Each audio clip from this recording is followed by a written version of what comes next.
Ai de mim, que dor, míseros restos, provocações outra vez. Tem que começar provocações com um gemido grego. Ai-me! Provocações. 12 anos completos no ar, caminhando no incerto e idolatrando a dúvida. Agora, o ano 13. Este programa pode não ser uma janela aberta para o mundo, mas é certamente um periscópio sobre o oceano do social. Provocações. A nossa entrevistada de hoje foi prostituta e enfermeira. Hoje, ao que consta, é escritora e sabe se mexer. Ela tem até um press release que a declara conhecida no Brasil e no exterior como a maior escritora brasileira de livros de amor e sexo. Ela teria alcançado grande fama no mundo no ano passado, ao protestar nua contra a pirataria de livros em frente ao Palácio do Governo do Peru. Vocês sabiam disso? Não? Vão ficar sabendo. Ela é Vanessa de Oliveira.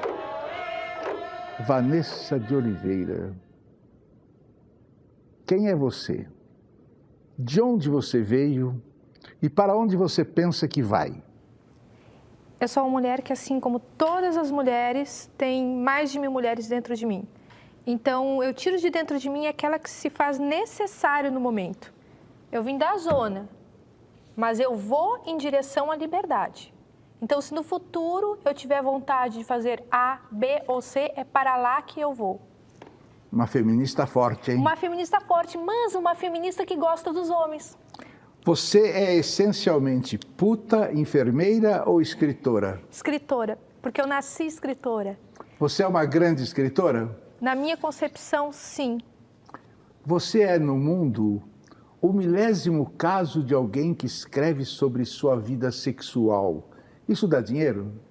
Não, isso dá satisfação. Livro não sustenta a barriga da gente, mas te causa satisfação. E tem certas coisas na vida que nem o dinheiro paga, que é você estar podendo fazer aquilo que você gosta. Eu pensei que você tivesse ficado rica com tudo isso. Não, tu sabe que eu não fiquei rica? Sabe quando é que eu vou me considerar rica?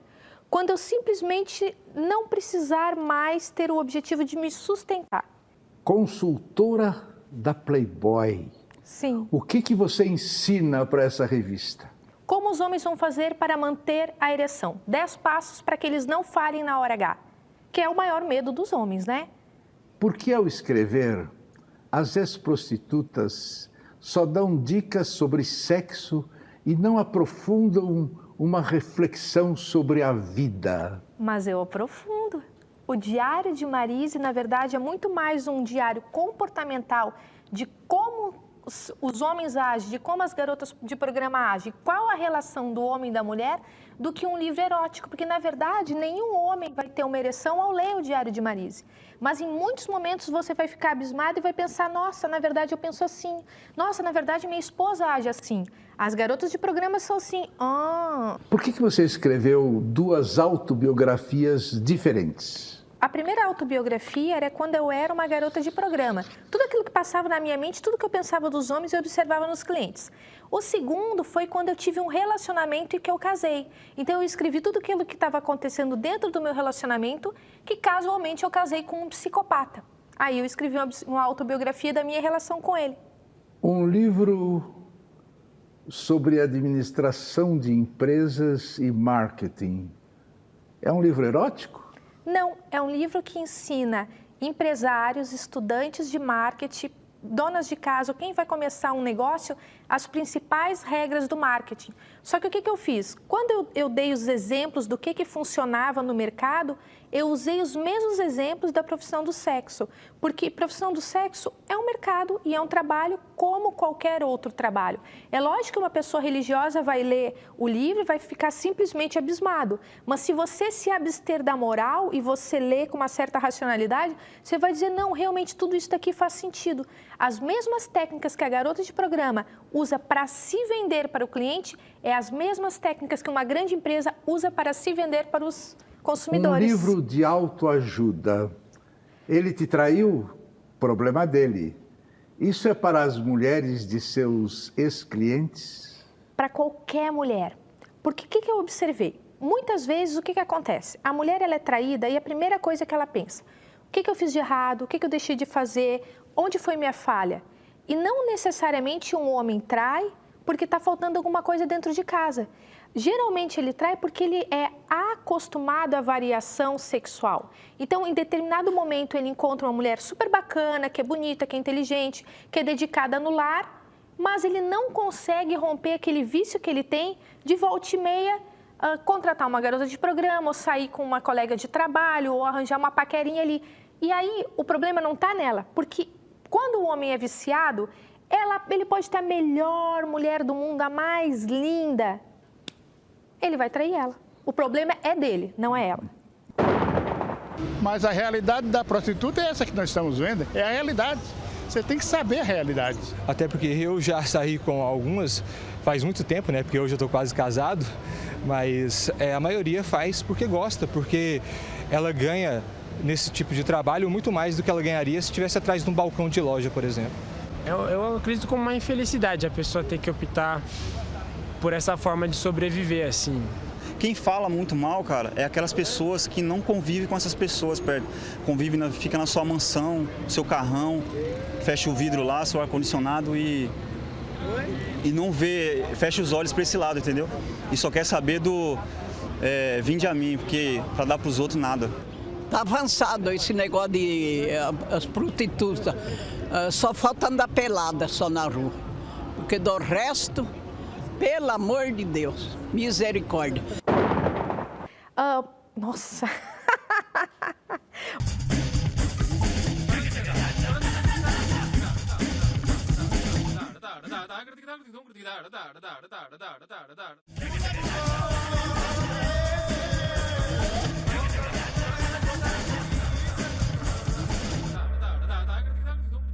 E agora, uma autora espiritualista.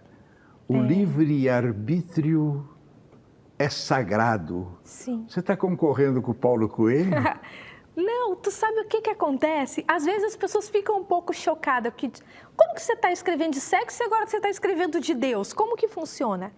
Mas é que não necessariamente você vai ser somente uma coisa na vida.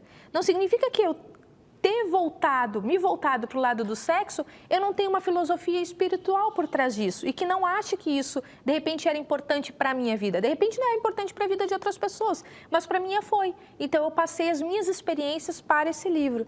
E o livre-arbítrio é sagrado porque eu cheguei à conclusão de que Deus não se mete em porra nenhuma. Essa é a verdade. Você faz mais sucesso como ex-prostituta, como mulher de marketing, como defensora de esposas traídas ou como esotérica? Mais sucesso como libertadora dos pensamentos femininos. Eu acho que é isso. Acho que a mulherada curte quando eu digo, ei, acorda, que eu chacoalho ele e digo assim, cadê tua autoestima? Espera aí só um pouquinho, esse casamento não tá legal para você? Então vamos mudar? Porque às vezes ela precisa disso. Você pousou nua em frente ao Palácio do Governo do Peru. O que a guarda presidencial achou disso? No momento ali da confusão, o cara tava, bota a roupa, tira a roupa, bota a roupa, e eu tirava a roupa.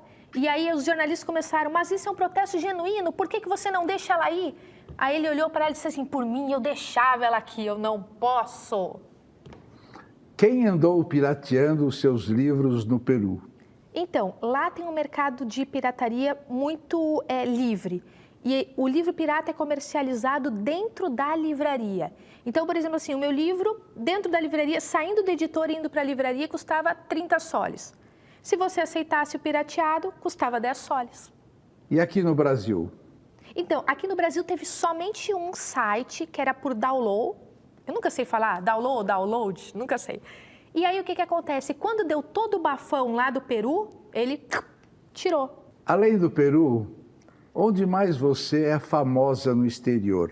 Então, eu tive livros publicados em Portugal, na Itália, no México foi o Ele Traiu o Problema Dele, o 100 Segredos de uma Garota de Programa, que fez bastante sucesso, o Diário de Marise, agora eles compraram os direitos autorais dos Psicopatas do Coração, e eu recebi uma proposta também para inglês, para o Diário de Marise, para os Estados Unidos, a Inglaterra e a Austrália. Vanessa de Oliveira, dona de um sex shop, o que vende mais na sua loja? Então, na verdade, eu não tenho sex shop, mas eu trabalho junto com os sex shops, né? Ele não chega a ser meu. Então, eu ofereço para os donos dos sex shops uma explicação divertida, didática, de como a dona de casa vai usar os produtos. Então, o que eu faço? Eu pego, olha, isso daqui é um gel adstringente, senhora. O que você vai fazer? Você não vai contar para o seu esposo que você vai usar isso. Porque esse gel adstringente, ele fecha o canal da vagina e ele vai pensar que você é virgem.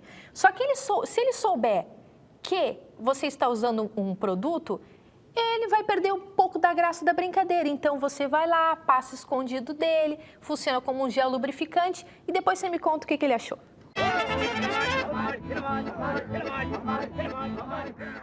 Argel Carneiro, de Ubá, Minas, quer saber dos atendimentos mais bizarros que você prestou como prostituta.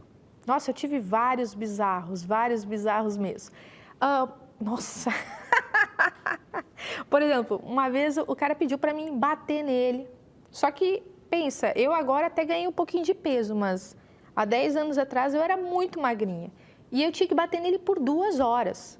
Então, eu algemei ele, inclusive foi a única vez na vida que eu fui roubada por um cliente, foi por ele. Ele me roubou as minhas algemas, porque eu tinha ganhado aquelas algemas de presente de um policial. Tipo, naquela época ter uma algema original era tudo, né? A do sex shop você se liberta, original não. Surrei ele, tinha que cuspir nele, estava cansada, 2 horas batendo. Ele era um político, era a comemoração do aniversário dele. E aí, quando eu cansei, agora chega, eu vou para casa, não aguentava mais. Chamei uma amiga minha para ajudar a dar surra nele. Cheguei em casa, achei que ia dormir e ele, não, te dou mais tanto, volta aqui e me bate de novo. Aí chamei uma outra amiga minha que era mais forte, eu falei, vamos amiga, porque eu não aguento mais cuspir nele. Bati num político. Sem falar na Fórmula 1, que está no Brasil uma vez por ano, vem aí a Copa do Mundo de Futebol e 2 anos depois os Jogos Olímpicos. Aqui, para responder a pergunta, e daí? Nós temos uma professora de inglês, Lilian Papandre. Lilian, o que esses acontecimentos mexem com a sua vida? Bom, eu sou professora de inglês de prostitutas. E durante muito tempo eu dou aula para garotas e elas, quando chega a Fórmula 1, eu ganho até dobrada essas aulas, né, para que elas possam conversar com estrangeiros, para que elas possam arrumar vários clientes, principalmente na época de Fórmula 1. Então eu imagino o quanto na Copa, né? Elas gostam de ser putas? Gostam e sempre disseram para mim, teacher, como é que eu vou sair dessa vida se como prostituta eu ganho 15 mil reais por mês? Onde eu vou ganhar esse valor, esse salário trabalhando no escritório? Como é que você, sem ser uma delas, se tornou uma referência para elas? Eu comecei, né, a dar aula para elas porque eu morava num prédio e uma delas morava lá, eu não sabia.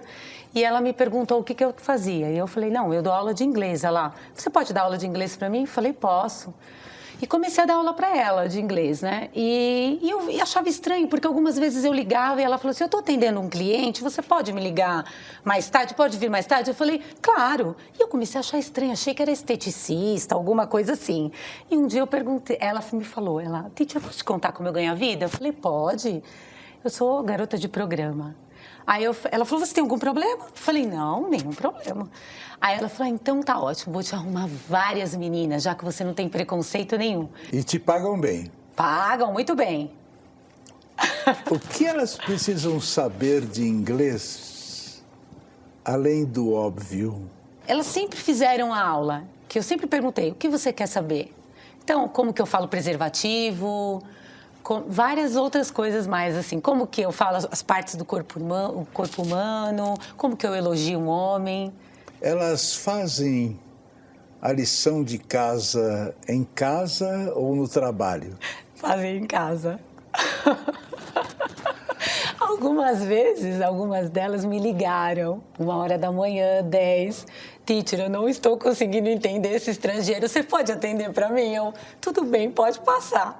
E aí, algumas vezes, elas falavam, eu acerto com você um valor a mais na próxima aula. E eu falava, às vezes, com o estrangeiro, quanto era, o que ela queria, ela me falava e eu respondia. Lilian Papandri. Sim. Conte um caso bem sensacional para nós. Uma garota, uma vez, ela sempre que eu chegava, eu guardava 30 minutos para ouvir as histórias. E um dia, uma delas me contou que... Ela falou assim, teacher, eu comi bastante hoje, não estou podendo ir no banheiro. Eu falei, por que você não está podendo ir no banheiro? Ela...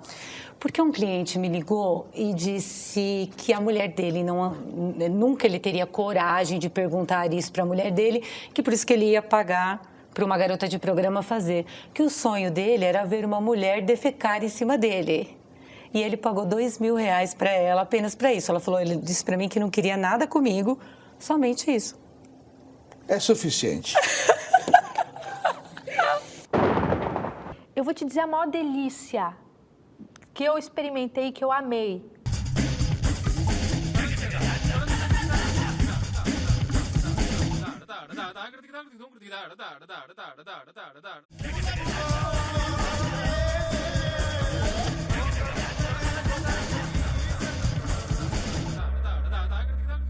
O que você está lendo agora?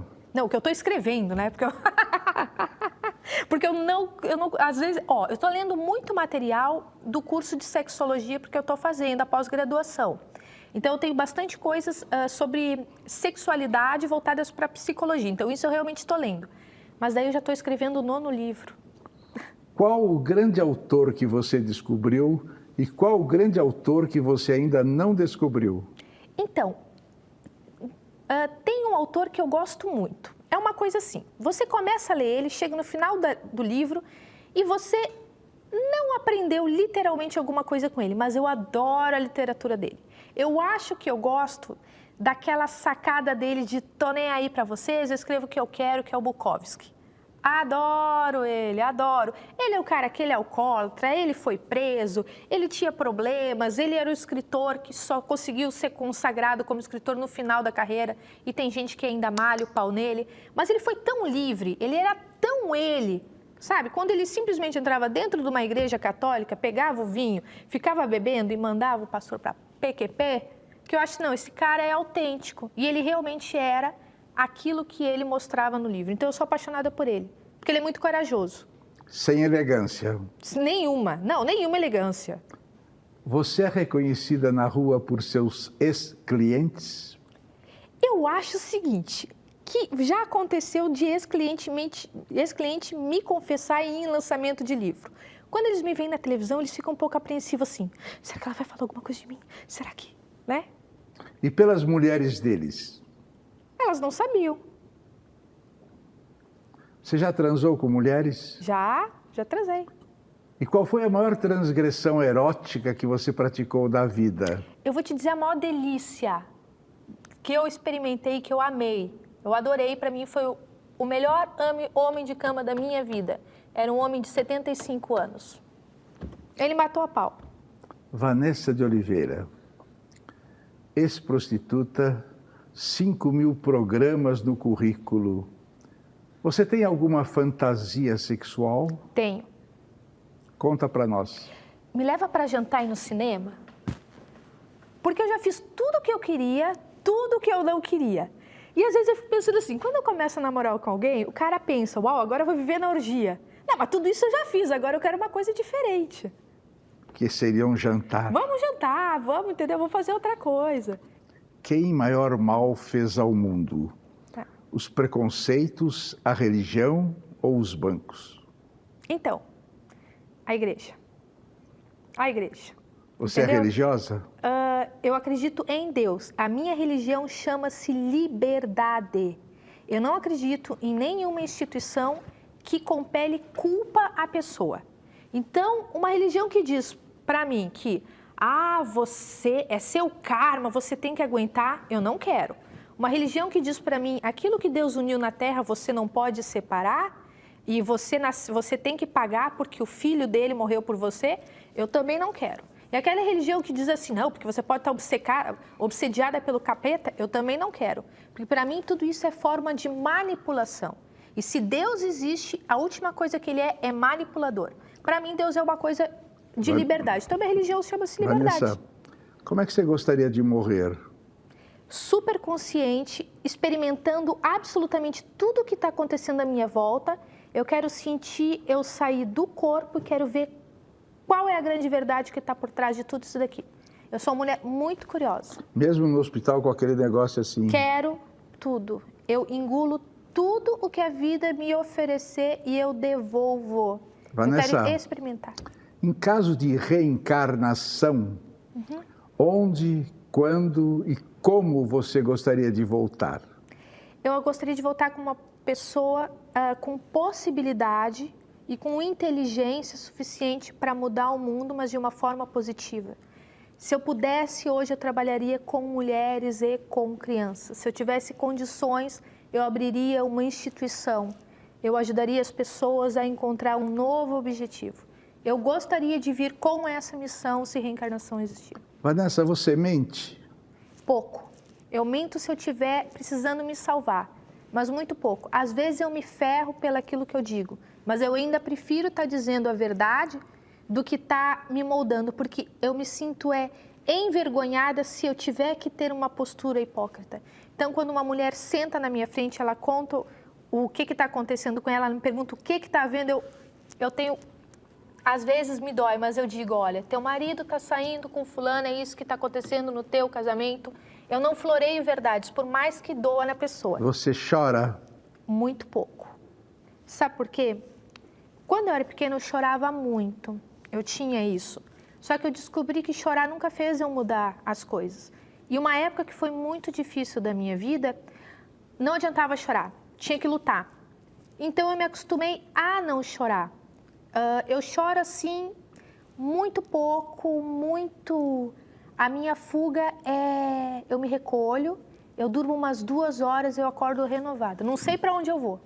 Você sente emoções cívicas ao ouvir o hino nacional? Nunca. Nunca. Com quantos anos você perdeu a virgindade? Velha, você acredita? Para os parâmetros brasileiros, velha. Tinha quase 18 anos. Quantos? Quase 18. E logo em seguida eu engravidei. 4 meses depois estava grávida. Que pergunta você gostaria que eu tivesse feito, mas eu não fiz? Pô, você está indo tão bem, cara, porque a gente está fluindo. Então não... E qual você gostaria que eu não tivesse feito, mas eu fiz? Nenhuma. Acho que todos que você fez, Vanessa, super tranquilos. O que é a vida? Para mim, é uma experiência. Você veio aqui para experimentar. Experimentar. Você sabe que, às vezes, as pessoas elas pensam que eu tenho por objetivo da vida ficar milionária ou ganhar dinheiro. É aprender. Eu tenho paixão por aprender. Vanessa, o que é a vida? A vida é tudo isso daqui que nós estamos vivendo.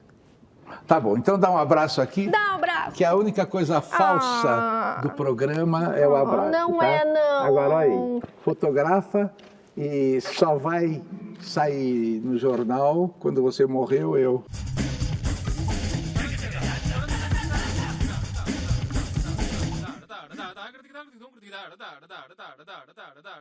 No mar da mulher, poucos naufragam de noite. Muitos ao amanhecer.